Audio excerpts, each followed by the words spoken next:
Okay, let's have the Afcon conversation. I don't understand why you guys are allowing both Jamie Carragher to speak about these things as fact so you guys debate. Let's deal with the first big thing.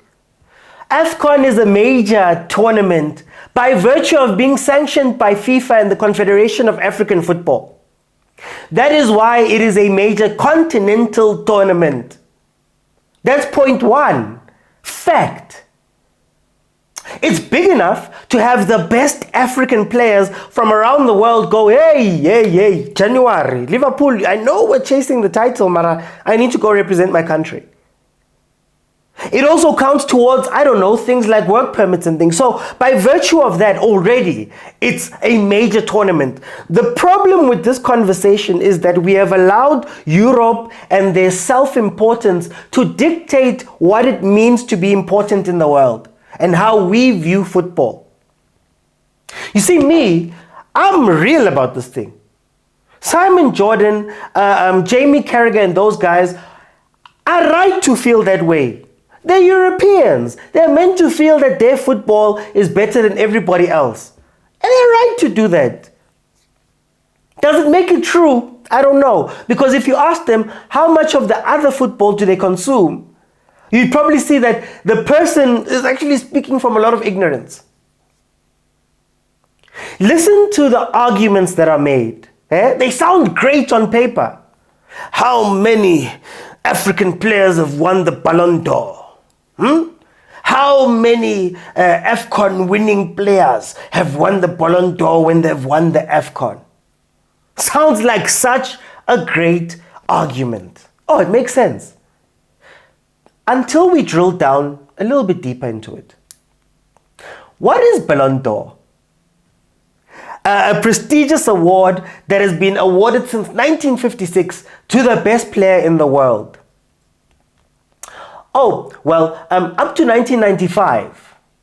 1995 was the first time a non-European, European-based player won. Up to that point, your Maradonas, your Peles were not even considered on the award because it was only for Europe.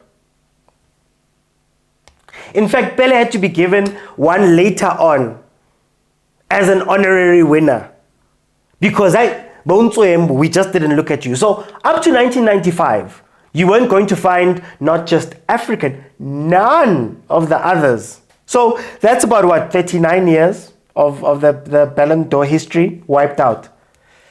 Here's another one. It's only in 2007 was it then thought of that everybody in the world could win it. 2007, 18 years ago.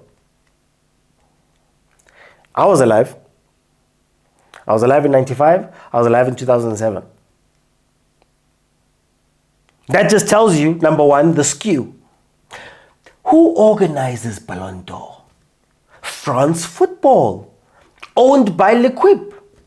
Still to this day, even when they were partnered with FIFA. Now, a lot of you are going to say, yeah, but journalists from the top 100 countries in the world get to vote on those things. No. They get to vote on a 30-man shortlist that is already put together by France Football and L'Equipe. How many France Football and L'Equipe people are watching African football, South American football, MLS football? What's happening in Asia?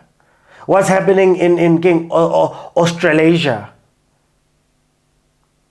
How many people are watching football from there, from L'Equipe? So, is it really a merit thing that there's no Ballon d'Or winners from Africa if you don't play for one of the big European teams?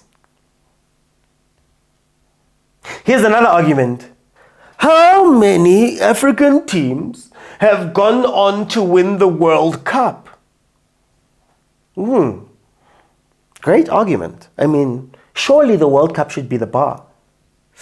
The same World Cup that has more European teams than any other confederation, where 5 teams from Africa previously have had to battle it out to try get one of 5 spots.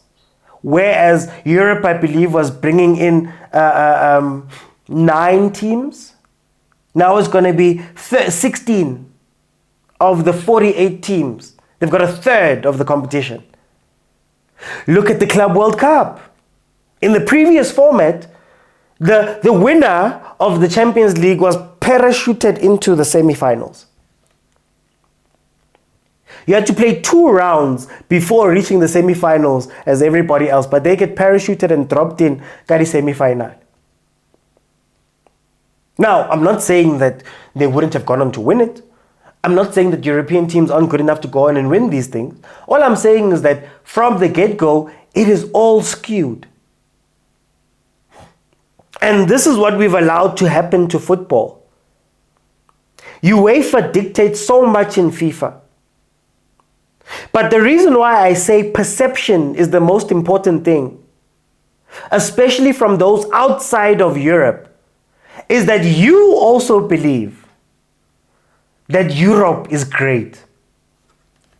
You believe that playing for a team in Romania is better for you than playing for Ahly. You believe that the standard in different countries in Europe are better. Look at the top 5. Do you care about the 6th team in the French League 1 right now? Do you care about the 6th team in Germany? Do you care about the 6th team in Spain? At least England can say, "Aye, guys, we have a top 6. A lot of our clubs are well known." But again, perception. Why is this even a debate? Guys, we were live. I was live during the Euros. I was live during Afcon. And I can tell you that I wasn't clamoring to watch Croatia versus Albania. I wasn't clamoring to watch Germany face Scotland. I wasn't losing my mind because Poland is playing Austria. In fact, when we watched that tournament, a lot of us were shocked at the actual level of European football. And remember all the excuses? No, they just come from playing all these games. France's run. How many great games were there? But you've convinced yourself and you've been told that Euros are better by Europeans. We watched an Afcon tournament where, hey, a lot of your stars, a lot of European stars actually did well. Osimhen was in the final. A bunch of European stars were playing in the different phases of those games.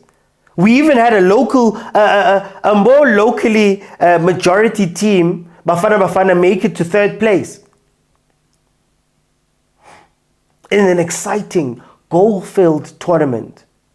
But again, you are told that, Afcon is pace and power. Afcon, there's no tactics. Afcon is this, Afcon is that, by people who don't even watch it. At the very least, we can have opinions over European football because we consume it. But this is where I want to shift because, again, I don't blame Jamie Carragher for feeling that way. I don't blame Simon Jordan for feeling that way. Okay, so I know I stopped the video a lot and a lot of you are wondering, why are you asking for money? So I wanted to show you. I asked for money because I want to do more of this. Huh? But the truth of the matter is that it took over an hour in order just to render that shot. And it takes even longer when I'm doing my normal content because, guys, here's the unsung hero of the channel. And unfortunately, Shem, but the screen is broken. I have to use a second screen and the performance is not up to it. So I'd really love to upgrade things like that. And when you look over here, this is what the setup looks like. Rehenga di patlo and rehenga di green screen, which is a reality of being a South African content creator. Also, this is what people think is my studio.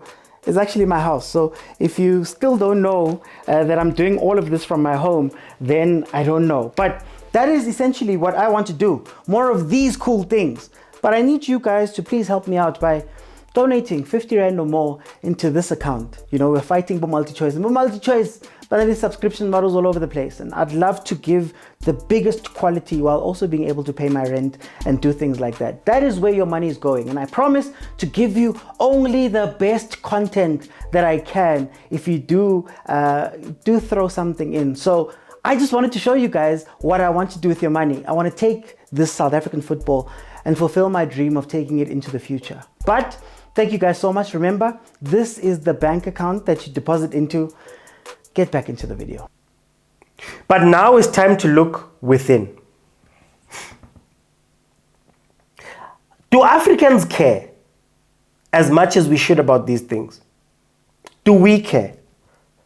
Why should anybody else care about our football, whether it be Champions League, whether it be Afcon, whether it be a local league? Why should other people care if you don't care? I do watch-alongs of local football. I do watch-alongs of Champions League. I do watch-alongs of Banyana Banyana. We even did some watch-alongs of the Women's Champions League. And nobody cared until we started watching it. And we saw that, oh man, this is actually great football. I think CAF has so much work that they need to do to make sure that we care.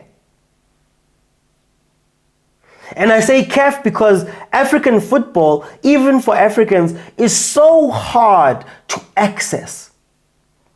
It's so hard to be a part of it.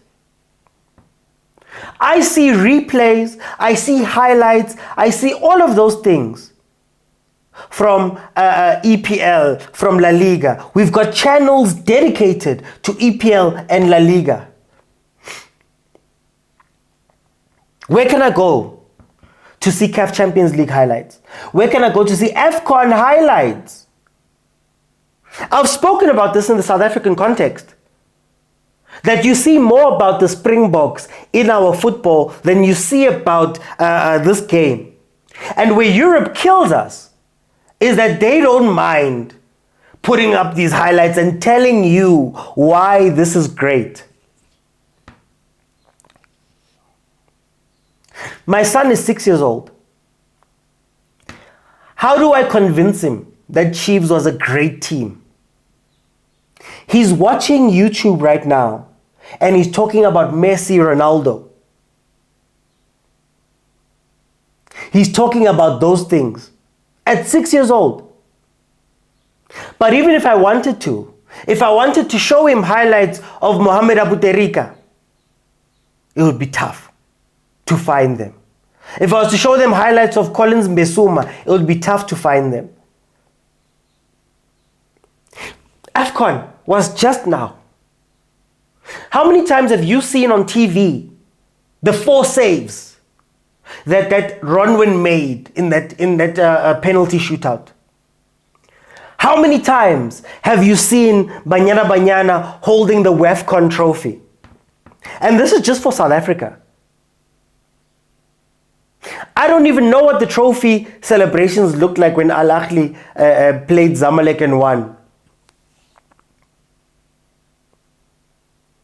So the hard work is not in convincing Europe that we are worthy. It's convincing ourselves. And that takes a hell of a lot of work. And I'm not sure if CAF is ready to do that. The whole world is shaking because Jamie Carragher said something. And I can bet you Jamie Carragher didn't watch any of those games. Oh, I agree with him. It's not about resources. It's not about, it's not about the quality of football or the level of football. It's the stories we have been told that we believe and the stories we are refusing to tell ourselves about our own things. I just broke down right now why all of these things we hold in high esteem are created and structured in a way that puts Europe in the greatest light all the time. And again, I'm not going to say that they didn't earn it or they're not good for it. I'm saying that why would you think you could have the most incredible CAF Champions League run ever? You could score 50 goals for Ahly and still not be considered at all for Ballon d'Or. In fact, you could put it together. You could have an incredible run in the CAF Champions League. You could have an incredible run in Afcon, and it still won't matter because you're not playing in Europe. And those people that decide things are there.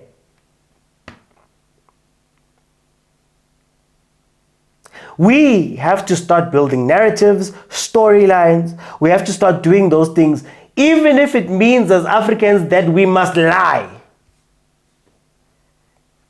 We were told that there's a 31-year-old who's coaching Brighton who's better than Pitso. We've been told that Pitso Mosimane cannot take the 18th team in the EPL. They're just not on the level. We've been told that Mamelodi Sundowns couldn't hold a candle to a Romanian team. A Cypriot team. A Ukraine team. How do we know? If not us getting drilled with these things in our head. There's a lot of work that is done to convince us that you're not good enough. How is the Afcon not good enough when all of Europe cries when the African players have to go and play the tournament? How is it not good enough? Are you now doubting those players too? When a lot of your European teams have the same issues. How many star players come from Poland outside of what? Lewandowski. Who else? Is there a team full of stars that everybody knows? Is Austria full of stars that everybody knows? Is Croatia full of stars and Albania full of stars that everybody knows? What makes their football better outside of the couple of teams that are standing at the top?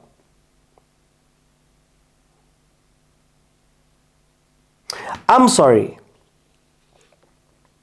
I think this is a problem with our football leadership. I think it's a problem with our football media. I think it's a lot of problems. The problem here is not Jamie Carragher.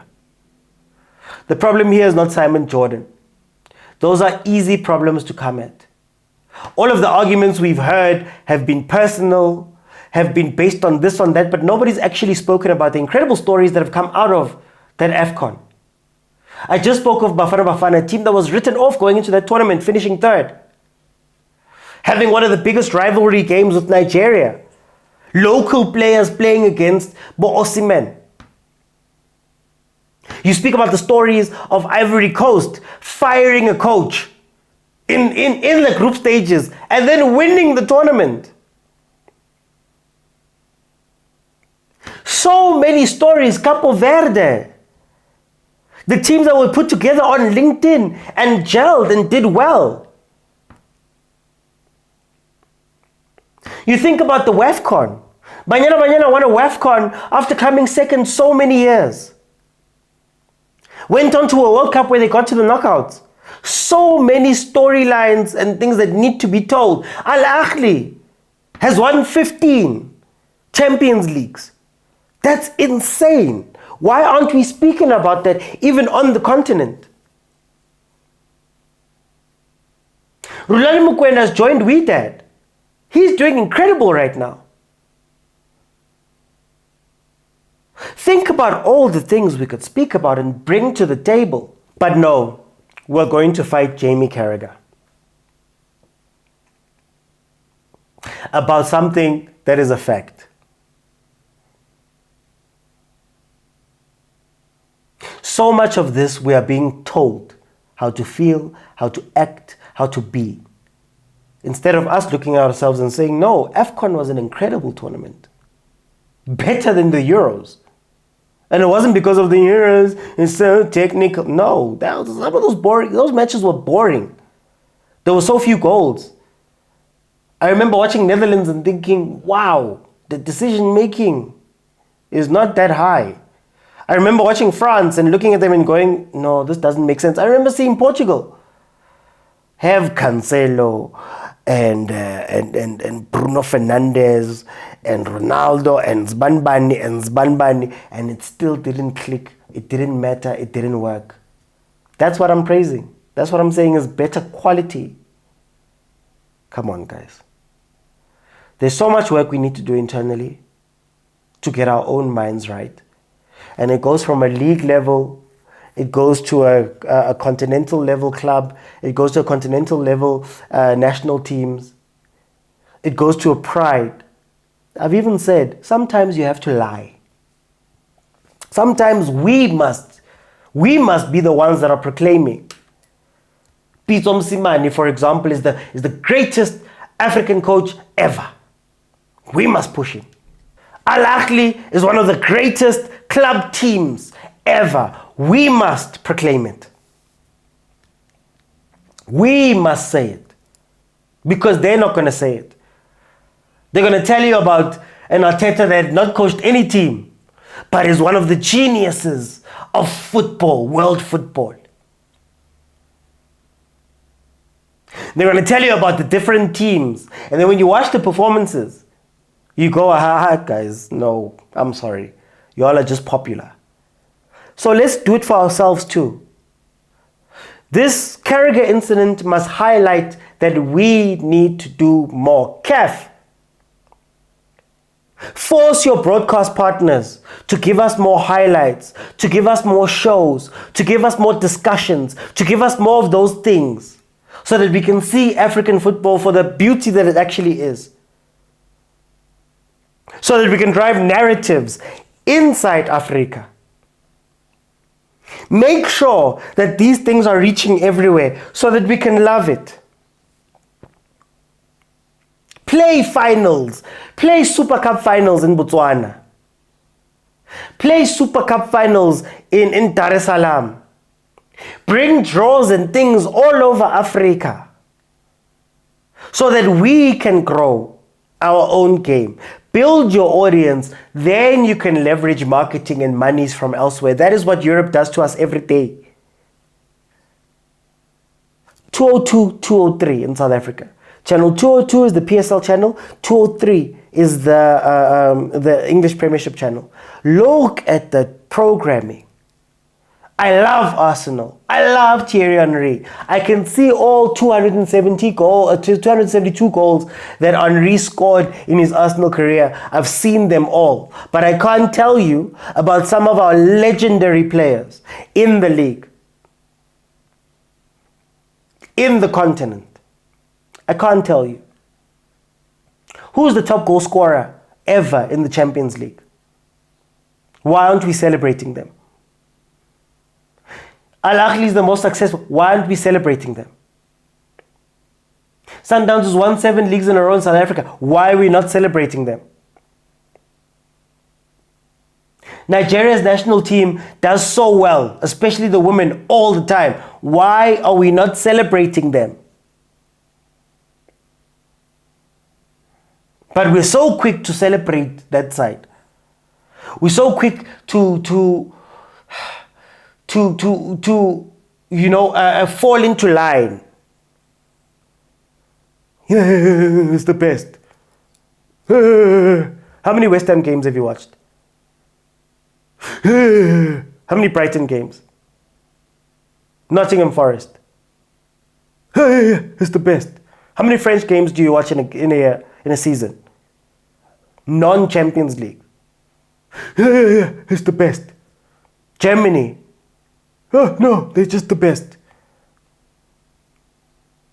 We also need to wake up. Anyway, guys, that's all I wanted to say about this. Afcon is a major tournament, man. Not because of some people's opinions or because of all of the things that we speak about African countries, what, and the people wake up. It's a sanctioned FIFA tournament. Same as the Nations League, same as the Euros, same as the World Cup, same as any of those things.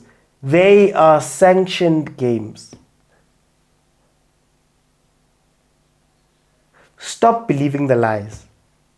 In fact, I believe Nations League was created so that the top teams can keep playing each other and opening the gap. The top European teams keep playing each other, opening the gap between Europe and everybody else on the rankings. But that's another show. I'll see you guys on the next one.